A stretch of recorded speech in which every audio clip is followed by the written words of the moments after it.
Hello friends, welcome to रघुवीरा Institute. I am Pavan. हम लोग जियोग्राफी में सॉइल के बारे में पढ़ा था स्टार्टिंग में। तो हमने देखा था कि सॉइल होता क्या है। तो मैंने बताया था कि सॉइल जो है वो जो हमारा अर्थ की जो क्रस्ट होती है उस क्रस्ट का क्या होता है, टॉप वाला लेयर होता है 1 से 2 सेंटीमीटर में, जिसमें मैंने बताया था ऑर्गेनिक और इनऑर्गेनिक कंपाउंड्स मिलते हैं। तो ऑर्गेनिक और इनऑर्गेनिक कंपाउंड्स मिलते हैं तो उसमें ऑर्गेनिक में जैसे ह्यूमस वगैरह मिलता है। ह्यूमस मतलब क्या है, जो माइक्रो ऑर्गेनिज्म जिन चीज़ों को क्या करते हैं, डिकम्पोज कर देते हैं। जैसे ट्रीज वगैरह के जो प्लांट्स होते हैं या पत्ते होते हैं, जो पत्ते वगैरह गिर जाते हैं उनका डिकम्पोजिशन होता है।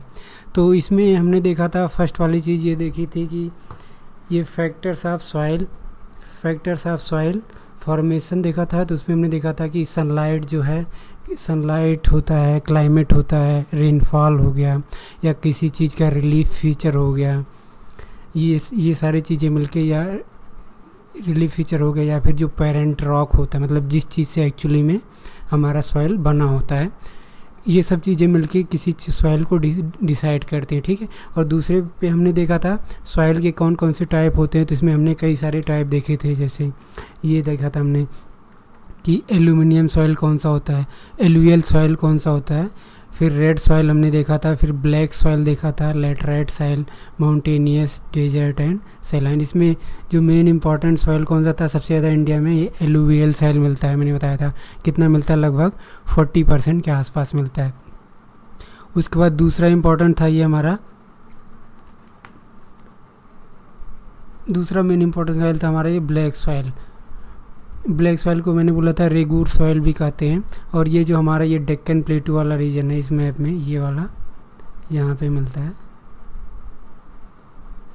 इस वाले क्षेत्र में। ये हमारा जो पेनिनसुलर इंडिया का है वो वाला पार्ट है। मैंने बताया था कि यहाँ पे बेसाल्ट के ढेर सारे लेयर्स वगैरह मिले थे, बेसाल्ट, और उसी के बेसिस पे मिलता है। फिर हमने लेटराइट सॉइल देखा था कि उसी ये वाले जो हमारे लेटराइट सॉइल मतलब जो डिकम्पोजिशन से बनती है, ये वाले जहाँ पे रेनफॉल थोड़ा सा ज़्यादा होता है तो लीचिंग वगैरह हो जाती है। और desert soil, saline soil, alkaline soil. तो उस दिन हमने जैसे स्टार्टिंग में हमने बोला था कि सबसे पहले हम लोग फैक्टर ऑफ सॉइल देखे, सॉइल ऑफ टाइप देखा था, और उसके बाद सॉइल्स इन इंडिया देखा था हमने इस मैप में।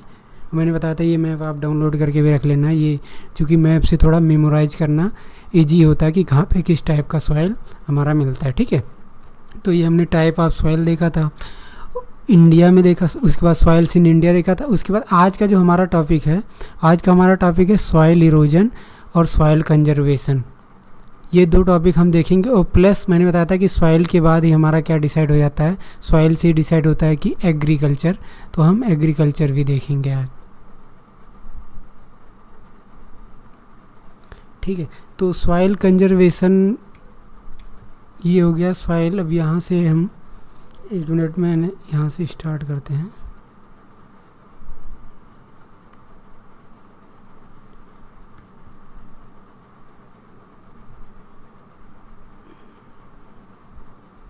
तो सबसे पहले ये समझते हैं कि डिग्रेडेशन ऑफ सॉइल का मतलब क्या होता है।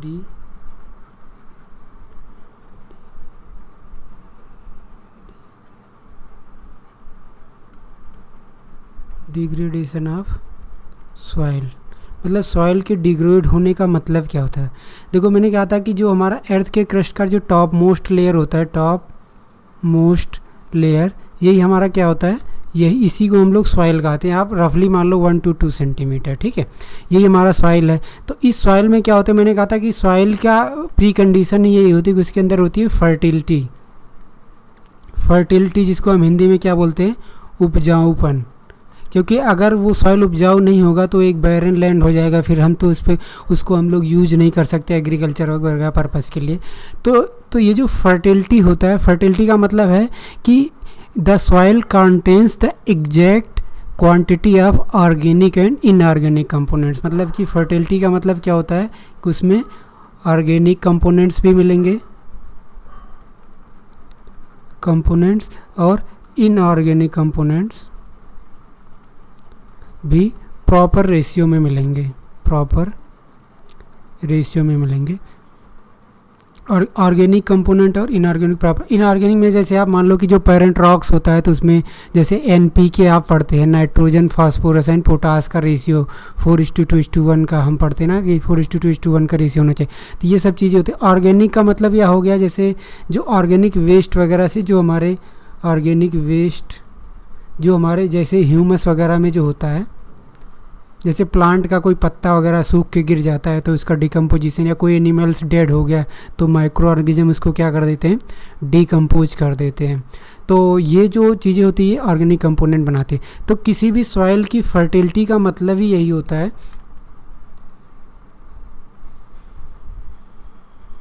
तो सॉइल की फर्टिलिटी का मतलब ही यही होता है कि क्या उसमें ऑर्गेनिक कंपोनेंट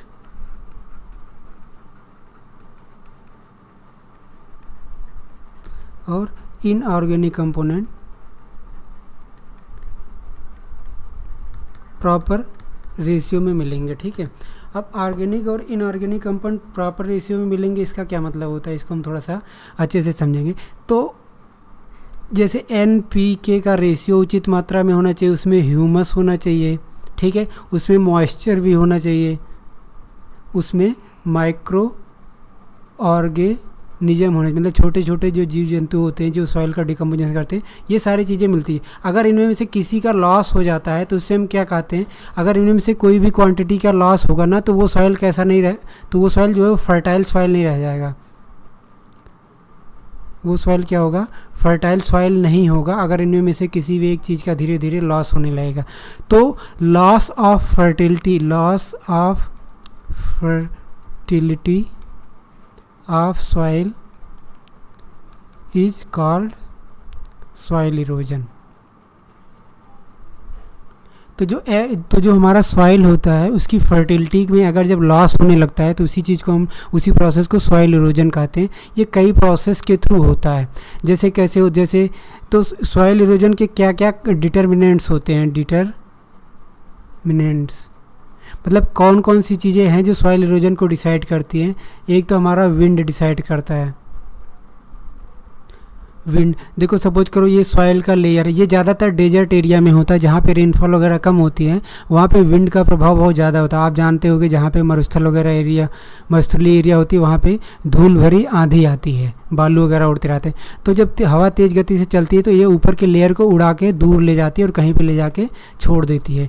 तो इससे यहाँ का सॉइल क्या हो गया, यहाँ से सॉइल जाके अलग अलग जगह थोड़ा सा एक से दूसरी जगह डिफरेंट एरिया में क्या हो गया, डिस्ट्रीब्यूट हो गया। तो यहाँ से जो सॉइल था वो क्या हो गया, लॉस हो गया और दूसरी जगह चला गया।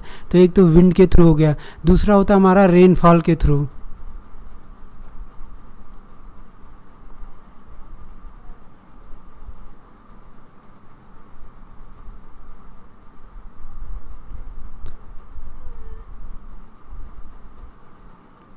दूसरा हमारा फैक्टर क्या रहेगा, रेनफॉल के थ्रू। रेनफॉल के थ्रू ये थोड़ा इंपॉर्टेंट होता है और ये एक मेजर रीज़न ये भी होता है। जैसे क्या होता है कि सपोज करो कहीं पे क्या हो रहा है, तेज़ गति से बारिश हो रही थी, ऊपर वाला जो सॉइल होता है वो क्या होगा, सॉइल जो ऊपर वाला सॉइल आप देखते हो कि बाढ़ का पानी जैसा मटमैला पानी होता है। क्यों होता है, क्योंकि वो जब वाटर इस सॉइल के ऊपर वाले लेयर से बहता है ना तो अपने साथ सॉइल को बहा के एक स्थान से दूसरे स्थान ले जाता है। इसीलिए बाढ़ वाला जो हमारा फ्लड वाला पानी होता है वो कैसा होता है, मटमैला पानी होता है उसमें। ठीक है, तो मतलब कि टर्बिडिटी जो है उसकी हाई होती है। तो रेनफॉल के थ्रू भी हमारा क्या होता है, सॉइल का इरोजन होता है। क्योंकि जब रेनफॉल होता है तो सॉइल के जो ऊपर वाली लेयर है वो क्या होती है, वाटर के साथ मिक्स होके एक स्थान से दूसरे स्थान पे चली जाती है। तीसरा रीजन सॉइल इरोजन का होता है हमारा डिफॉरेस्टेशन। ये एक मेजर कंपोनेंट है सॉइल इरोजन का। देखो क्या होता है, सपोज करो कि ये हमारा एक हिली एरिया है, ठीक है। अब यहाँ पे पहले कुछ ट्रीज थे, ऐसे मानो कि कुछ ट्री थे, तो जो ट्री के रूट होते हैं ना वो मिट्टी को अच्छे से जकड़ के बांधे रखते हैं। तो जब यहाँ से पानी वगैरह रेनफॉल वगैरह होगी, बारिश होगी, तो यहाँ की मिट्टी जा नहीं पाएगी, मतलब कि पानी अपने साथ मिट्टी को बहा के ले नहीं जा पाएगा। लेकिन जब हम यहाँ पे डिफॉरेस्टेशन कर देते हैं, मतलब जब हम पेड़ों वगैरह को काट देते हैं, तो इससे क्या होता है, यहाँ का जो सॉइल, अब चूँकि जड़ें तो होंगी नहीं कि जो मिट्टी को बांध के रखेंगे, तो इससे क्या होगा, अब यहाँ की मिट्टी जो है वो इरोजन के लिए एक्सपोज हो जाती है। ठीक है, मतलब कि अब जब पानी पड़ेगा तो डायरेक्टली वो उसको, उसके डायरेक्ट वाटर के डायरेक्ट इफेक्ट को झेलती है, नहीं तो पहले ट्री होता है तो उसके फर्स्ट इफेक्ट को झेलता है, और तो इससे सॉइल जो है वो कंजर्व रहती है। तो डिफॉरेस्टेशन एक मेजर रीजन है सॉइल इरोजन का। सॉइल इरोजन के और कई सारे रीजन हो सकते हैं, जैसे क्या होता है कि अगर कोई केमिकल या फिजिकल प्रोसेस के थ्रू भी होता है, फिजिकल प्रोसेस के थ्रू ही होता है। जैसे आप सपोज करो ग्राउंड वाटर जो हमारा होता है, तो ग्राउंड वाटर में अगर कहीं का जो सॉइल है, उस सॉइल में कैल्शियम कार्बोनेट वगैरह के मिनरल्स ज़्यादा मिलते हैं, तो वो अपने साथ क्या करता है, सॉइल एक घोल बना लेता है, सोल्यूशन बना लेता है, और उस सोल्यूशन को मिक्स करके एक स्थान से दूसरे स्थान पर ले जाता है। तो यहाँ पे जो कार्बन वगैरह की मात्रा है वो क्या हो जाएगी, कम हो जाएगी। तो ये सब कई सारे रीजन है जिससे सॉइल इरोजन हमारा होता है। ठीक है, सॉइल इरोजन के लिए दोनों चीज़ें रिस्पॉन्सिबल होती है। एक तो एंथ्रोपोजेनिक रीजन, जिसको हम कह सकते हैं कि मानव जनित कारण, मतलब जो ह्यूमन के द्वारा होता है, और दूसरा होता है कुछ नेचुरल रीजन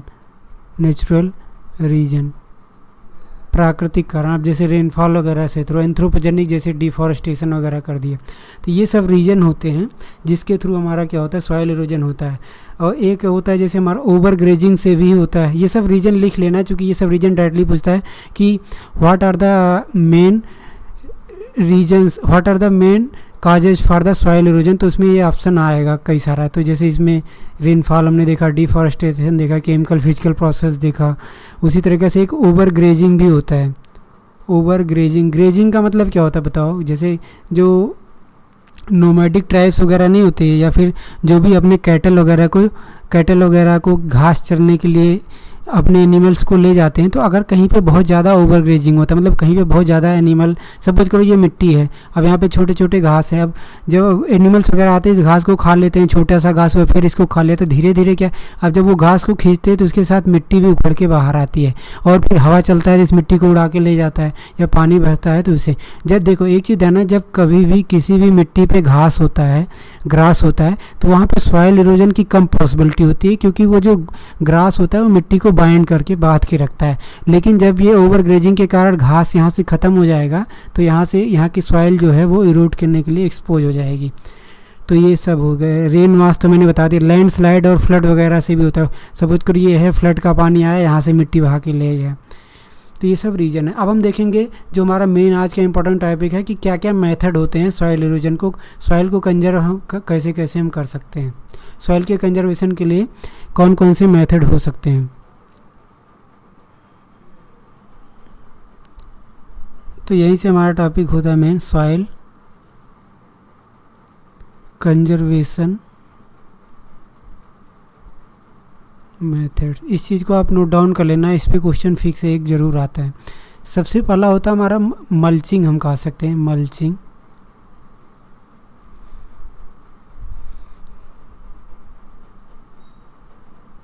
मल्चिंग का मतलब क्या होता है, देखो सिंपली सपोज करो ये ऐसे ऐसे क्रॉप, देखो आप फार्मर का किसान देखते हो कि खेती जो है एक कई सारे मेड़ वगैरह रो वगैरह बना के करता है ऐसे ऐसे, ठीक है, बीच में वाटर के आने जाने के लिए जगह होती है। तो मल्चिंग में क्या होता है कि जैसे ये बीच में वाटर के आने जाने की जगह है, तो ये वाला पोर्शन जो होता है ना, इस वाले पोर्शन को हम क्या कर देते हैं, ढक देते हैं।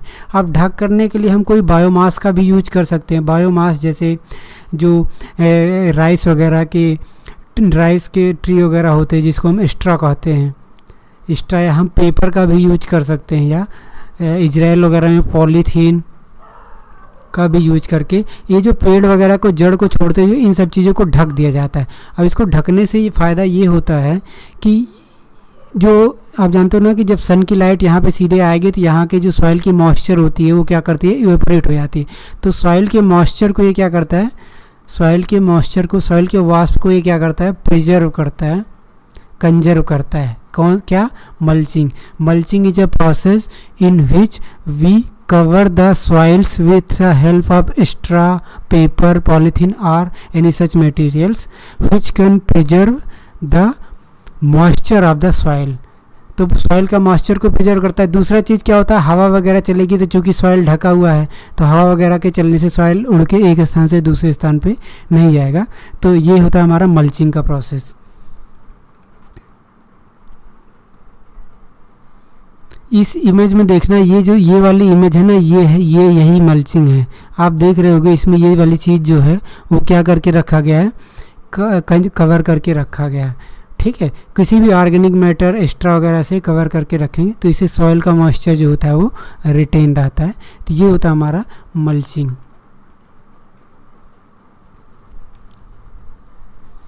यहीं से देखते रहें तो थोड़ा सा क्लियरिटी और ज़्यादा आएगी.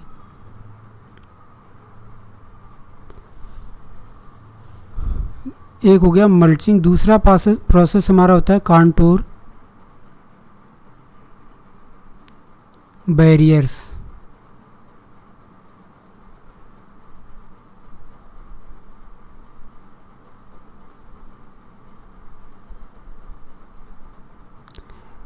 कंटूर बैरियर्स का मतलब सपोज करो ये एक फार्म लैंड है, तो फार्म लैंड को कई सारे रो बनाए जाते हैं. ठीक है, और यहाँ पे इस वाले चीज़ को ना हम क्या कर देते हैं? बैरियर क्रिएट कर देते हैं, स्टोन वगैरह रख देते हैं. मतलब कि जो मेड़ वगैरह होते हैं वहाँ पे हम क्या करेंगे? स्टोन वगैरह रख देंगे. कोई भी स्टोन या ग्रास रख देंगे या फिर कोई दूसरी मिट्टी ला के रख देंगे जो मतलब उतना फर्टाइल नहीं होता है. तो इससे क्या होता है कि यहाँ पे वाटर का फ्लो एक स्थान, यहाँ से वाटर बाहर नहीं जा पाता. ठीक है, और यही चीज़ हम यहाँ भी कवर कर लेंगे. तो इसमें कंटूर बैरियर्स में क्या होता है? स्टोन्स होते हैं, ग्रासेस होते हैं या other type of soils are used to build the barriers along the contours. ठीक है, trenches are made in the front of in the form of barriers. यहाँ पे कई सारे ट्रेंचेज का मतलब वही है, जैसे ये है, ये इधर हमने खेती किया, यहाँ पे ट्रेंच क्रिएट किया वाटर के आने के लिए. तो इस सब चीज़ों को हम क्या करेंगे?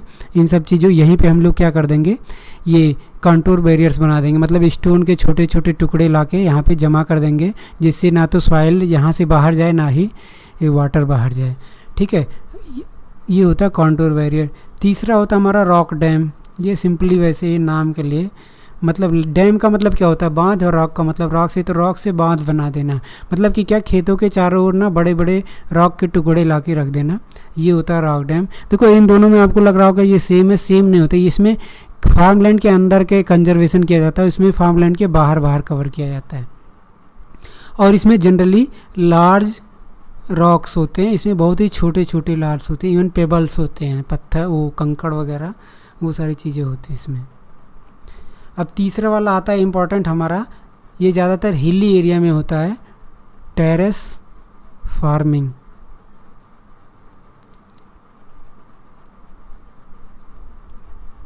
पर्वतीय खेती बोलते हैं इसको हिंदी में. ये कहाँ पे यूज़ किया जाएगा? ये स्टीप स्लोप्स वाले एरिया में यूज़ किया जाएगा. जहाँ पे स्टीप स्लोप होता है वहाँ पे यूज किया जाता है वाटर के रन ऑफ को रिड्यूस करने के लिए. सपोज समझते हैं इसको एक एग्जांपल से.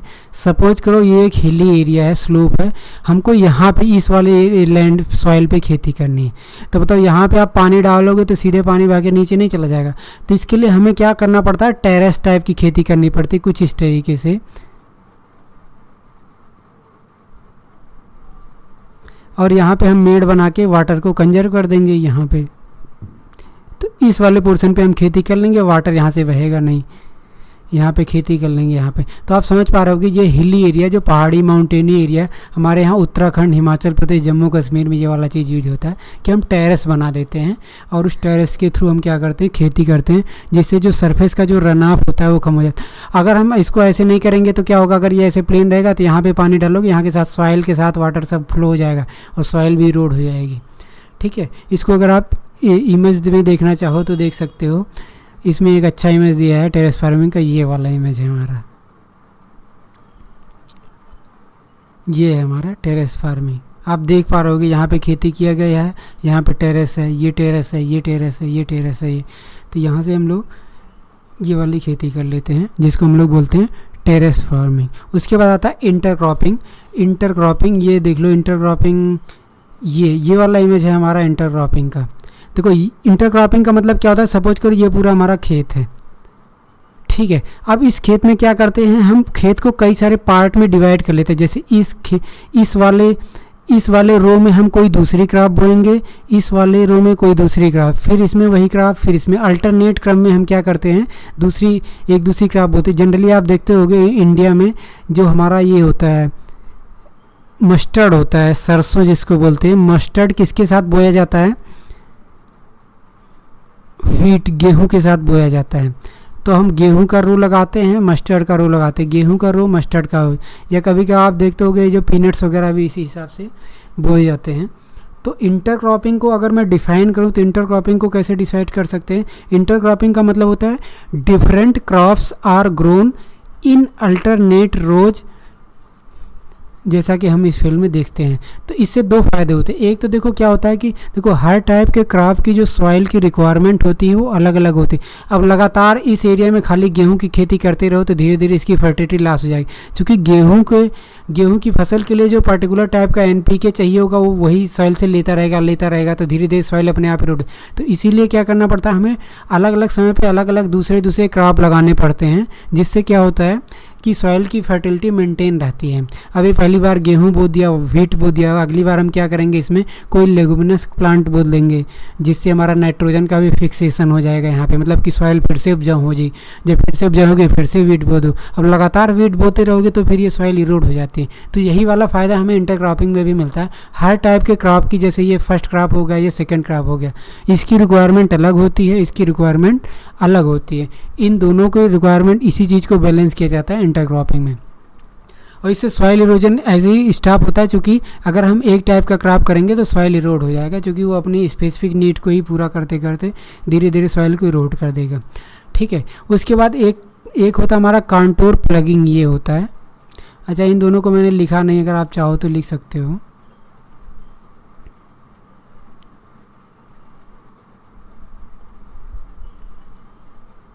मैंने अभी जो पढ़ा, हम लोगों ने अभी जो देखा वो क्या था, इंटर क्रॉपिंग। नेक्स्ट क्या है, कॉन्टूर प्लगिंग।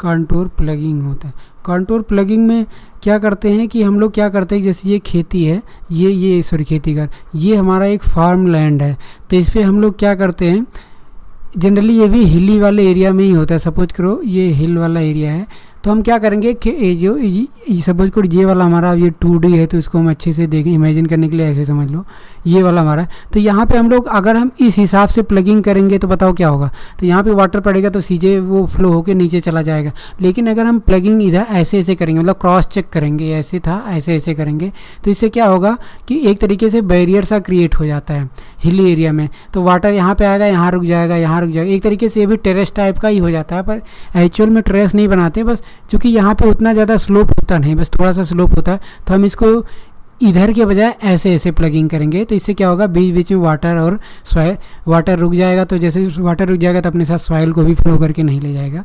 तो ये भी हमारा एक मेथड होता है जिसके थ्रू हम लोग सॉइल का कंजर्वेशन करते हैं। तो ये सारे हमने क्या देखा है, मेथड देखा, जिसके थ्रू हमने क्या किया, जिसके थ्रू हमने देखा कि सॉइल का कंजर्वेशन कैसे किया जाता है, ठीक है।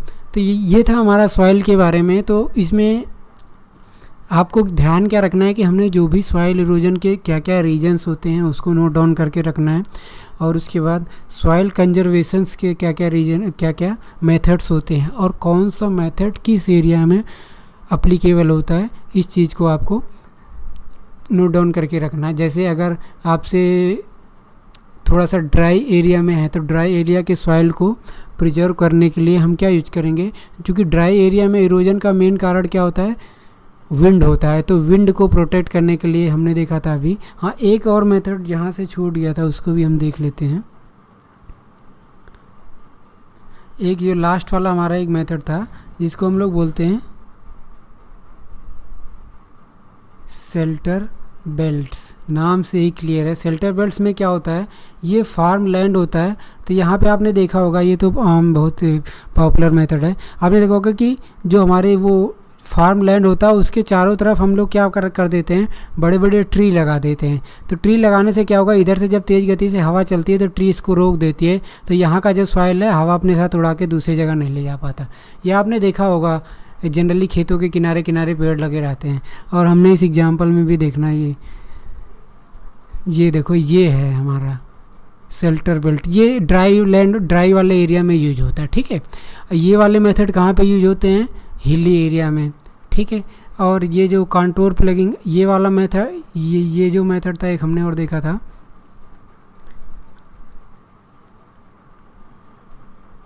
इंटरक्रॉपिंग वाला मेथड। हाँ, ये इंटरक्रॉपिंग वाला मेथड कहाँ पे यूज होगा, इंटरक्रॉपिंग जनरली प्लेन एरिया में ही यूज होता है ये।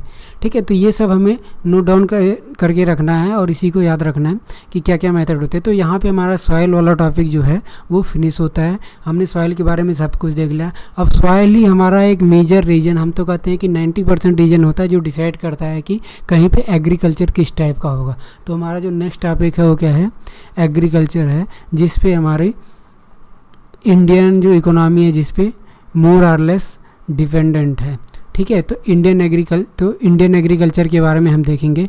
इसमें हमारा टॉपिक क्या क्या होगा एग्रीकल्चर में, वो सबसे पहले तो हम देखेंगे कि एग्रीकल्चर के कौन कौन से टाइप होते हैं। जैसा कि आप स्लाइड में देख पा रहे होगे, यहाँ पे लिखा है शिफ्टिंग एग्रीकल्चर, फिर एक होता है सब्सिस्टेंस एग्रीकल्चर, फिर एक होता है इंटेंसिव एग्रीकल्चर, फिर एक होता है एक्सटेंसिव एग्रीकल्चर, उसी का अपोजिट एक होता है plantation farming, mixed farming, commercial farming. तो ये सब आप पहले देखोगे। पहले हम ये देखेंगे कि फार्मिंग के क्या क्या मेथड होते हैं, और फिर उसके बाद इंडिया में कौन कौन से फार्मिंग यूज होते हैं। जैसे इंडिया में क्या कौन कौन सा क्रॉपिंग हमारा सीजन होता है, इंडिया में क्रॉपिंग सीजन रबी, खरीफ, जायद वगैरह देखेंगे।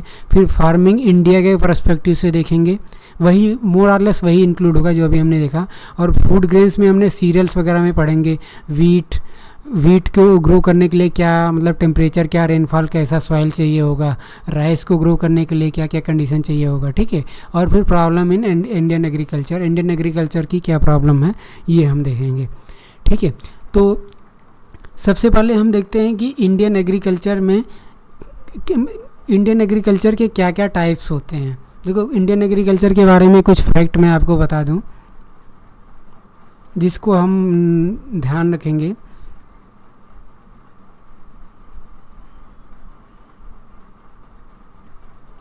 जो हमारा ग्रॉस डोमेस्टिक प्रोडक्ट होता है, जीडीपी होता है, एग्रीकल्चर का उसमें योगदान लगभग 16% के आसपास है। लेकिन ये जो है नियरली 50% लोगों को एम्प्लॉयमेंट देता है। तो आप सोच रहे हो हमारी आधी आबादी को नौकरी कहाँ से मिलती है, एग्रीकल्चर सेक्टर से, जबकि उसका जीडीपी में योगदान क्या होता है, बहुत ही कम होता है। ठीक है, एक तो ये है। दूसरा क्या है, इंडियन एग्रीकल्चर बहुत ही ज़्यादा फ्रेगमेंटेड है। फ्रेगमेंटेड का मतलब है, आप ऐसे समझो, फ्रेगमेंटेड है इसीलिए लो प्रोडक्टिविटी बहुत है, लो प्रोडक्टिविटी। देखो इंडिया में क्या है ना कि इंडिया के जो 82% फार्मर्स होते हैं वो स्मॉल एंड मार्जिनल फार्मर होते हैं। स्मॉल एंड मार्जिनल फार्मर्स का मतलब क्या है कि ये वैसे फार्मर हैं, इंडिया में 82% फार्मर ऐसे फार्मर हैं जिनके पास जो लैंड होल्डिंग है वो less or equal to 2 hectare है, यानी 2 हेक्टेयर से कम लैंड है। अब बताओ छोटे से लैंड में वो क्या खेती करेंगे, क्या तो उसमें वो छोटे से लैंड में क्या कर सकते हैं, मतलब ज़्यादा कॉमर्शियल क्रॉप वगैरह तो उगा नहीं सकते, बस केवल अपने खाने पीने के लिए ही या फिर मुश्किल से ही अपने थ्रू आउट द ईयर अपने सब्सिस्टेंस के लिए एग्रीकल्चर उस पर कर पाते हैं। तो कॉमर्शियल एग्रीकल्चर नहीं हो पाता। तो इसीलिए इंडिया का जो एग्रीकल्चर है वो उसमें इसीलिए छोटे लैंड में, अब अगर एरिया छोटा है तो यहाँ पे मैकेनाइजेशन का जो फार्म मैकेनाइजेशन का भी अच्छे से यूज नहीं हो सकता। ठीक है, तो यहीं से हमारा ये जुड़ जाता है इंडिया का जो एग्रीकल्चर का बेसिक कैरेक्टरिस्टिक्स है वो क्या है, सब्सिस्टेंस एग्रीकल्चर है। तो सब्सिस्टेंस का मतलब क्या है, आप सब्सिस्टेंस वर्ड से ही समझो। सब्सिस्टेंस का मतलब क्या होता है कि मतलब कि किसी तरीके से जीवन गुजर कर पाना। तो इंडियन फार्मर जो होते हैं मोस्टली सब्सिस्टेंस एग्रीकल्चर ही करते हैं, जो कि उनके पास कम एरिया होता है। सब्सिस्टेंस एग्रीकल्चर में क्या होता है, जो फार्मर होता है केवल अपने खाने पीने के लिए ही अनाज उपजा पाता है, उससे ज़्यादा उसको मार्केट में बेचने के लिए उसके पास उतना ज़्यादा ना तो रिसोर्सेज होते हैं, ना ही वो उसका उतना ज़्यादा प्रोडक्शन करके मार्केट में सेल कर पाता है। तो यही होता है हमारा सब्सिस्टेंस एग्रीकल्चर, जो इंडियन एग्रीकल्चर का एक मेजर कैरेक्टरिस्टिक्स है। एक होता है शिफ्टिंग कल्टीवेशन, नाम से देखो शिफ्ट हो रहा है, मतलब कल्टीवेशन क्या है, देखो ये ज़्यादातर नॉर्थ ईस्ट वाले एरिया में होता है। हमारा जो 7 सिस्टर हैं, सिक्किम, मेघालय और अरुणाचल प्रदेश वगैरह में, चूँकि वहाँ पे रहते हैं ट्राइब्स, और ट्राइब्स द्वारा ही ये वाला एग्रीकल्चर किया जाता है। शिफ्टिंग एग्रीकल्चर कौन करते हैं, जो ट्राइब्स वगैरह होते हैं जंगलों में, वही करते हैं। इसमें होता क्या है, देखो जंगल में क्या होता है, ढेर सारे ट्रीज होते हैं, तो ये क्या करते हैं, एक पार्टिकुलर एरिया में जितने भी ट्री होते हैं उसको काट के गिरा देते हैं और फिर उसको जला के छोड़ देते हैं। तो इसमें कार्बन वगैरह फिर से मिक्स हो जाता है। उसके बाद यहाँ पे लगातार हर साल 5-6 साल तक लगातार खेती करते रहते हैं। और उसके बाद जब इस वाले लैंड की फर्टिलिटी, मैंने कहा था कि अगर एक ही लैंड पे बार बार खेती करते रहोगे एक ही टाइप का, तो उसकी फर्टिलिटी क्या हो जाएगी, लॉस हो जाएगी। तो जब एक ही एरिया पे बार बार 5-6 साल तक लगातार एक ही क्रॉप उगाते रहते हैं धीरे धीरे, तो यहाँ की फर्टिलिटी लॉस हो जाती है। तो इसके बाद ये इस वाले जगह को छोड़कर कहीं दूसरे जगह चले जाते हैं और वहाँ पे फिर यही सेम काम करते हैं, पेड़ को काट के गिरा देंगे और फिर वहाँ पे खेती करेंगे। 8-10 साल तक यहाँ करेंगे, उसके बाद फिर यहाँ पे धीरे धीरे फिर इसको छोड़ देंगे 8-10 साल के लिए। फिर 8-10 साल बाद फिर ये यहाँ पे जंगल वगैरह उगने लगेगा, फिर वही प्रोसेस फॉलो करने आ जाएंगे। तो यहाँ पे आप देख रहे होगे एग्रीकल्चर का फार्म लैंड जो है वो शिफ्ट हो रहा है, इसीलिए इसको क्या कहते हैं, शिफ्टिंग कल्टीवेशन कहते हैं। ये मेनली ट्राइब्स वगैरह इस टाइप के एग्रीकल्चर का यूज करते हैं। इंडिया में नॉर्थ ईस्ट वाले रीजन में ज़्यादा प्रिवेलेंट है। तीसरा होता है इंटेंसिव एग्रीकल्चर। इंटेंसिव एग्रीकल्चर का मतलब होता है पर हेक्टेयर प्रोडक्टिविटी बहुत ही ज़्यादा हो। जब किसी भी एग्रीकल्चर में पर हेक्टेयर लैंड पे खूब ज़्यादा क्रॉप्स का ग्रो किया जाए, तो वहाँ पे उस टाइप के एग्रीकल्चर को क्या बोलते हैं, इंटेंसिव। नाम से देखो कि इंटेंसिव एग्रीकल्चर।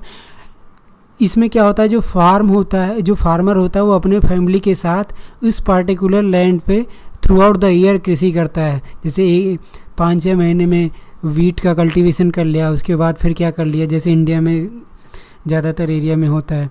उसके बाद 5-6 महीने के बाद फिर क्या, अब इस पर वीट के बाद अब इस पर राइस का एग्री कर लिया। बीच में 2-3 महीना समय बचा, इस पर क्या कर दिया, जायद की कृषि कर लिया, मतलब कि ये खीरे काकर वगैरह होती है। तो जो लैंड होती है through out the year busy रहती है, तो इसी चीज़ को बोला जाता है इंटेंसिव एग्रीकल्चर। तो आप देख लो कि एक पर्टिकुलर लैंड पे थ्रू लगातार खेती हो रही है, हमेशा कुछ ना कुछ उपजाओगे ज़्यादा, तो यहाँ की प्रोडक्टिविटी थोड़ा हाई होगी। एक्सटेंसिव एग्रीकल्चर इसका अपोजिट होता है, मतलब कि साल में एक बार एक ही फसल को उगाना।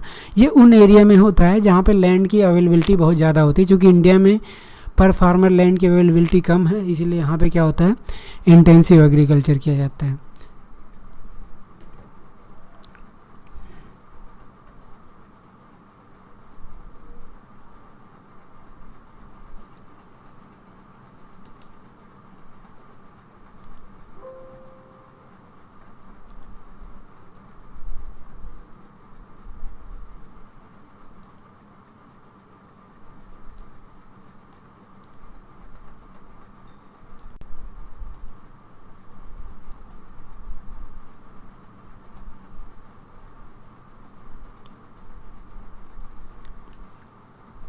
उसके बाद नेक्स्ट हमारा क्या होता है, प्लांटेशन फार्मिंग।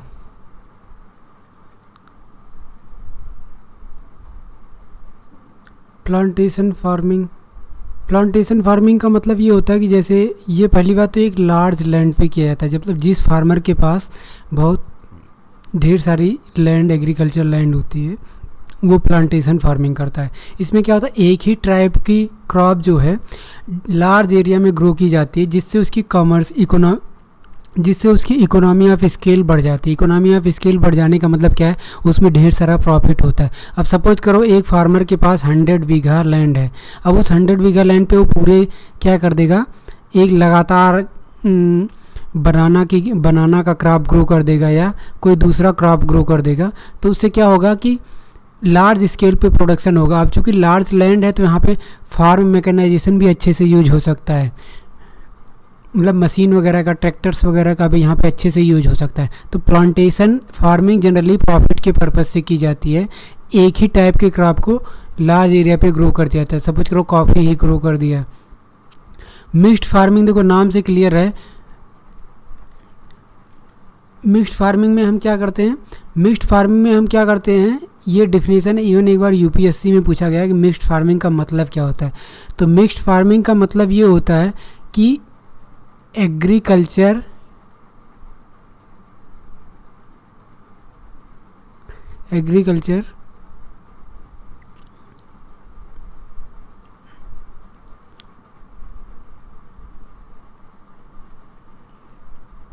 मिक्स्ड फार्मिंग, इसको अलग से देख लेते हैं। मिक्स्ड फार्मिंग का मतलब क्या होता है, एग्रीकल्चर प्लस एनिमल हस्बेंड्री, यानी जो फार्मर कृषि और एनिमल हस्बेंड्री साथ साथ करते हैं एक ही फार्म लैंड पे, उसको मिक्स्ड फार्मिंग कहते हैं। जैसे इस क्रॉप को खाने के लिए भी ग्रो करते हैं और उसको फूडर के लिए भी यूज करते हैं। फूडर समझते हो ना,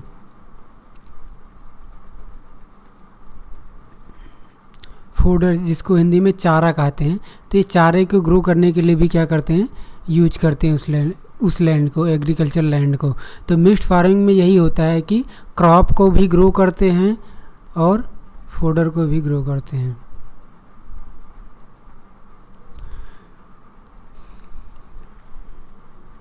लास्ट होता है हमारा कॉमर्शियल एग्रीकल्चर। नाम से क्लियर है, ये बड़े बड़े लार्ज स्केल पे जनरली ये यूएसए वगैरह में किया जाता है, जहाँ पे एक फार्मर के पास पर फार्मर जो लैंड होल्डिंग कैपेसिटी वो बहुत ज़्यादा हाई होती है। मतलब एक फार्मर के पास ढेर सारी लैंड होती है, ठीक है। तो यहाँ पे लार्ज स्केल पे मशीन वगैरह का यूज़ किया जाता है। इवन एरोप्लेन वगैरह का यूज़ किया जाता है सीड को फैलाने के लिए क्रॉप में, या फिर फर्टिलाइज़र को स्प्रेड करने के लिए। तो ये लार्ज स्केल की एग्रीकल्चर होती है। जनरली इसमें क्या होता है, मेन मोटिव ये होता है कि प्रॉफिट कमाना। कॉमर्शियल एग्रीकल्चर का मेन मोटिव क्या होता है, प्रॉफिट कमाना, रेदर देन फॉर सब्सिस्टेंस, मतलब खाने पीने के लिए ग्रो नहीं करना है बल्कि प्रॉफिट। तो ये जो एग्रीकल्चर होता है ये मार्केट को ध्यान में रख के किया जाता है कॉमर्शियल फार्मिंग।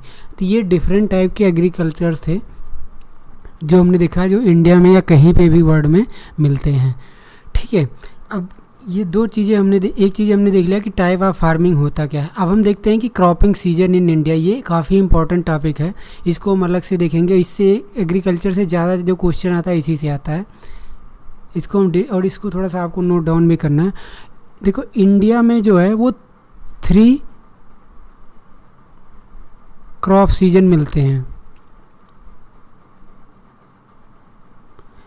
2 का नाम तो आप जान ही रहे होगे, एक होता है हमारा रबी, दूसरा होता है खरीफ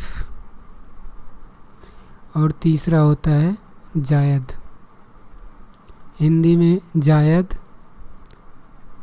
खरीफ, रबी, ये 3 सीजन होता है।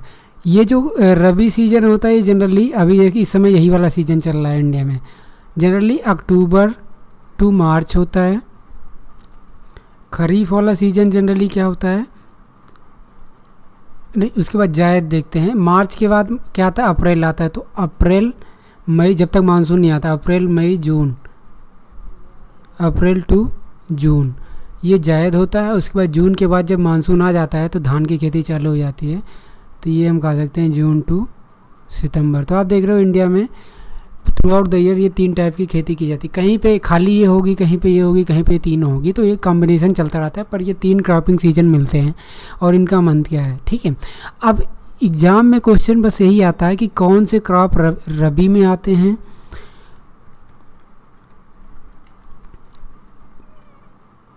एक मिनट, कौन से क्रॉप जो है हमारे वो रबी क्रॉप्स होते हैं, कौन से क्रॉप जो है हमारे वो खरीफ क्रॉप्स होते हैं। तो आप नोट डाउन करना चाहो तो नोट डाउन कर सकते हो। रबी क्रॉप्स में क्या क्या आता है, मेन इसका जो क्रॉप होता है वो व्हीट होता है, गेहूँ, ठंडी के मौसम में। अब गेहूँ के साथ आपने देखा होगा, जो लोग गांव से जुड़े होंगे, हम लोग क्या बोलते हैं, मस्टर्ड बोलते हैं, सरसों, बारले बोया जाता है, जौ, ग्राम, चना बोया जाता है। ठीक है, ये सब क्या होते हैं, रबी क्रॉप्स होते हैं।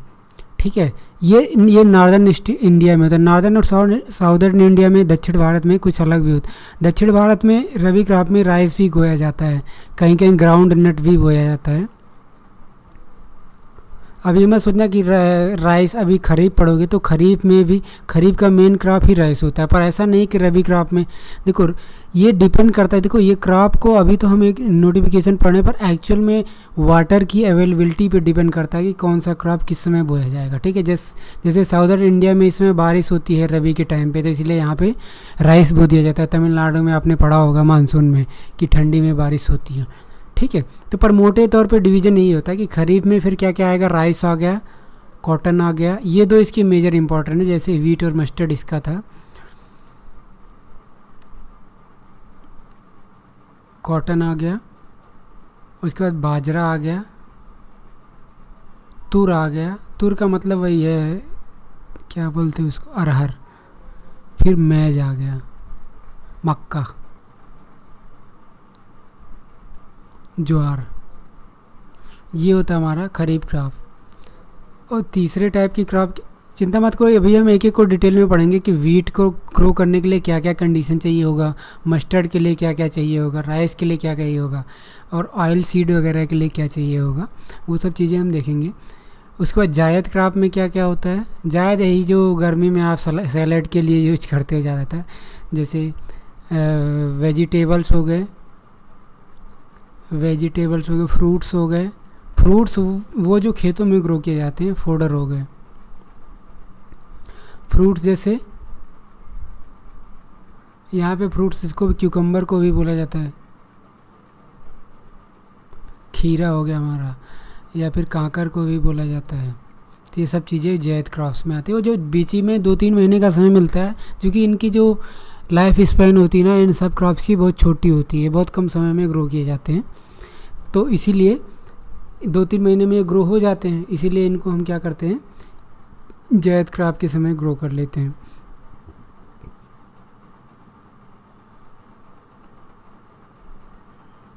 अब आप यहाँ पे देख रहे होगे कि जो हमारा ये रबी क्रॉप्स होता है,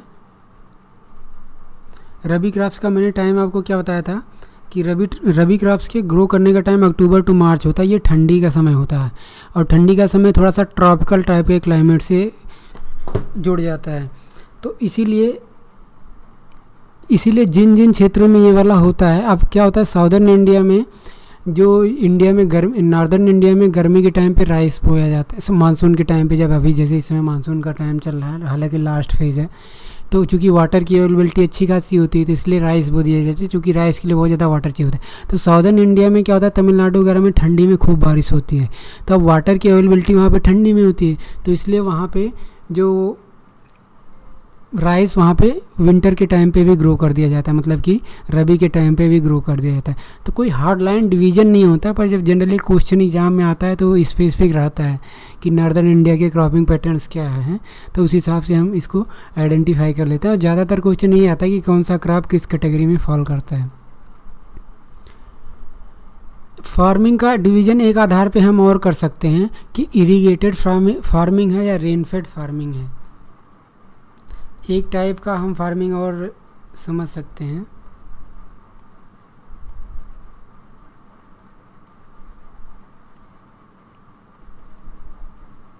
इरीगेटेड फार्मिंग और दूसरा है रेनफेड फार्मिंग। नाम से क्लियर हो गया। इरीगेटेड फार्मिंग, जहाँ पे रेनफॉल की अवेलेबिलिटी कम होती है वहाँ पे हम लोग इरीगेटेड फार्मिंग करते हैं, यानी वहाँ पे कैनाल वगैरह का यूज करके, या फिर कोई दूसरा चैनल यूज, वाटर का चैनल यूज करके उस वाले रीजन में हम क्या करते हैं, वाटर की अवेलेबिलिटी इंश्योर करते हैं। मतलब इरिगेशन के थ्रू एग्रीकल्चर, इरिगेटेड फार्मिंग होता है। और रेनफेड फार्मिंग का मतलब क्या होता है, जहाँ की एग्रीकल्चर मेनली किस पे डिपेंड करती है, रेनफॉल पे। इंडिया में आपको जान के हैरानी होगी, इंडिया में टोटल जितना एग्रीकल्चर लैंड है उसका केवल 45% लैंड ही इरिगेटेड है।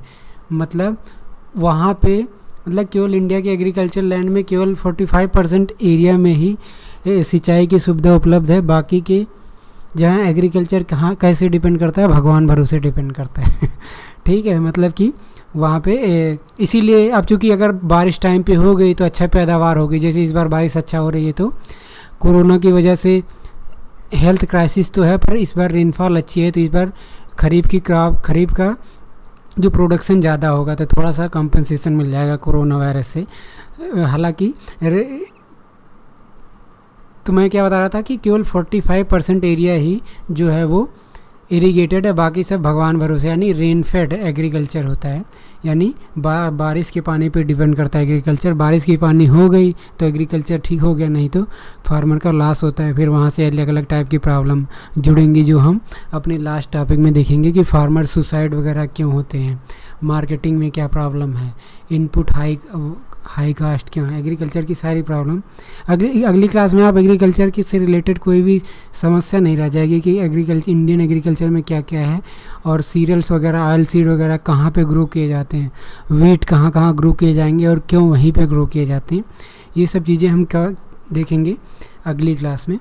तो आज की क्लास हम यहीं पे वाइंड अप करते हैं। ठीक है, अगली क्लास में एग्रीकल्चर के रिमेनिंग पोर्शन को कंटिन्यू करेंगे। ठीक है, ओके, थैंक्स।